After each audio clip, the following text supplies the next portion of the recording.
अयोध्या में परमात्मा श्री राम की राम जन्मभूमि के ऊपर भव्य और दिव्य मंदिर का निर्माण हुआ है, हो रहा है। और कौशल्या की गोद में बैठे हुए परमात्मा श्री राम के विग्रह का दर्शन हम सभी लोग वहां करेंगे। बहुत वर्षों का यह प्रयास था। सैकड़ों वर्ष के बाद, लगभग 400-500 वर्ष बाद यह अवसर आया है। इसके लिए बड़ी बड़ी लड़ाइयां लड़ी गईं, युद्ध हुए, विधर्मियों ने हमारे धर्मस्थल को भ्रष्ट करके अपवित्र कर दिया, उसका विध्वंस भी हुआ। अदालत में, न्यायालय में, उच्चतम न्यायालय में साधु संतों के द्वारा, ट्रस्टों के द्वारा, निर्मोही अखाड़ा और दूसरे भी बहुत लोगों ने अदालतों का आश्रय लेकर के, राम जन्मभूमि पुनरुद्धार समिति ने भी प्रयास किया।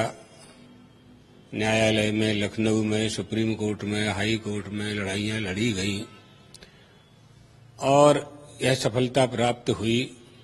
न्यायालय के आदेश से यह सफलता प्राप्त हुई। न्यायालय की सूचना के अनुसार भारत सरकार ने राम जन्मभूमि तीर्थ क्षेत्र न्यास का गठन किया और उस राम जन्मभूमि तीर्थ क्षेत्र को मंदिर निर्माण की जिम्मेदारी और अधिकार दिया गया। आज वह पूरी तैयारी में है। पूरे देश के लिए ये प्रसन्नता का अवसर है। सभी लोग, परमात्मा श्री राम की उपस्थिति से ही सभी की उपस्थिति है।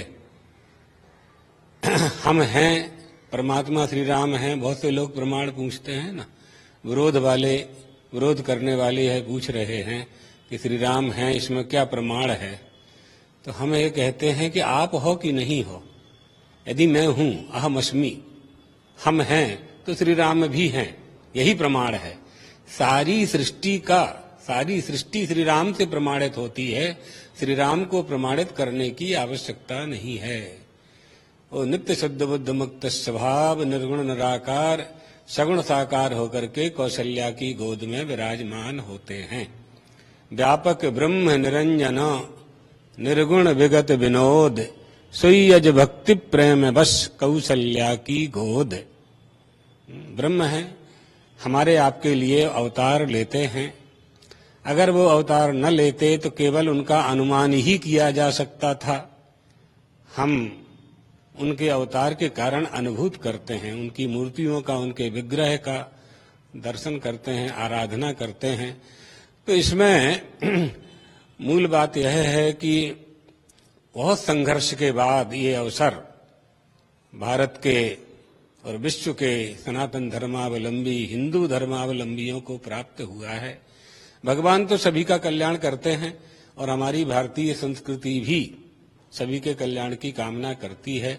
लेकिन यह अवसर राम भक्तों के लिए सौभाग्य का अवसर है। हम वहां दर्शन कर पाएंगे। और जो बात आपने प्रश्न किया प्रधानमंत्री जी का, कोई भी भारत में कोई भी सरकार होती इस अवसर पर, तो मंत्रियों का, सरकार का, मुख्यमंत्रियों का और प्रधानमंत्री जी का ये कर्तव्य होना चाहिए। सरकार की जिम्मेदारी होती है व्यवस्था करने की। फिर हमारे देश के जो वर्तमान में प्रधानमंत्री जी हैं, नरेंद्र मोदी जी, उनका भी प्रण था, संकल्प था कि यह काम जल्दी से जल्दी पूरा हो।